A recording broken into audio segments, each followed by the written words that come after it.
আজকে রান্না করবো হাঁসের মাংস। এখানে পেঁয়াজ, তেল, এলাচ, দারচিনি, তেজপাতা দেওয়া আছে, বসিয়ে দিয়েছি। চুলাটা অন করে দিব। রাজা হাঁসের মাংস রান্না করবো আজকে। এটি নিয়ে নিলাম।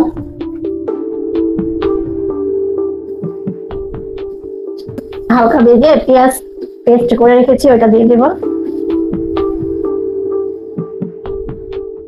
এখানে পেঁয়াজ পেস্ট করে নিয়েছি, দিয়ে দিব।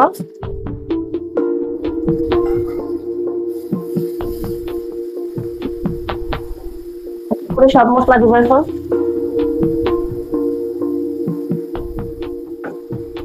দিয়ে দিব আদা বাটা, রসুন বাটা, জিরা বাটা।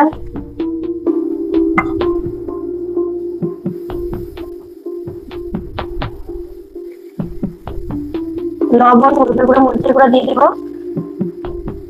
দিয়ে দিব টমেটোর পেস্ট।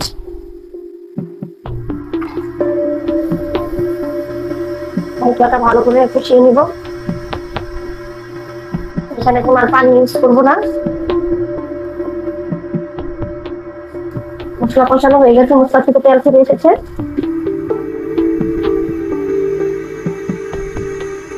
এরপরে দিয়ে দেবো হাঁসের মাংস।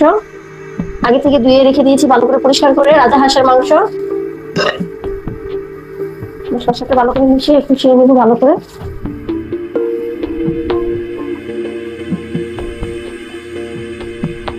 ঢেকে দিব 15 মিনিটের জন্য। 15 মিনিট পর ফিরে আসছি আবার। ফিরে আসলাম 15 মিনিট পর।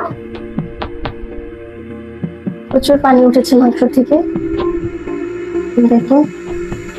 এখন দিয়ে দিব আলু, নতুন আলু কষানো হয়েছে, ভালো করে কষিয়ে নিয়েছি। আলু থেকে ভালো করে ছিলে ধুয়ে রেখে দিয়েছি, দিয়ে দেব।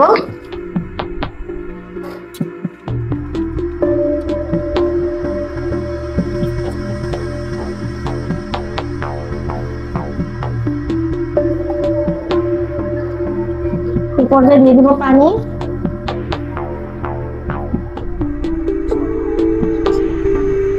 চেষ্টা করবেন ফুটান্ত গরম পানিটা দেওয়ার জন্য। আর এখানে পানি দিব না, ভালো করে জাল করে নিব। ফিরে আসবো আবারও 5 মিনিট পর। ফিরে আসলাম 5 মিনিট পর। আমাদের হাঁসের মাংস প্রায় হয়ে গেছে। এখন দিয়ে দিব শুকনো মশলাগুলো। হাফ চামচ দিয়ে দিব গরম মশলার ফাঁকি, দিয়ে দিব 1 চামচ জিরার ফাঁকি। মশলাটা ভালো করে মিশিয়ে নেব।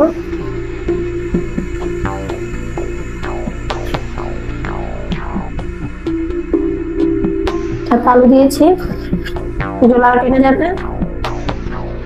যদি আমাদের রান্নাটা ভালো লাগে, লাইক দিন, কমেন্ট করেন, শেয়ার করেন, ফলো দিয়ে সাবস্ক্রাইব করেন। কমপ্লিট আমাদের তরকারি রান্না। লক করে দিলাম।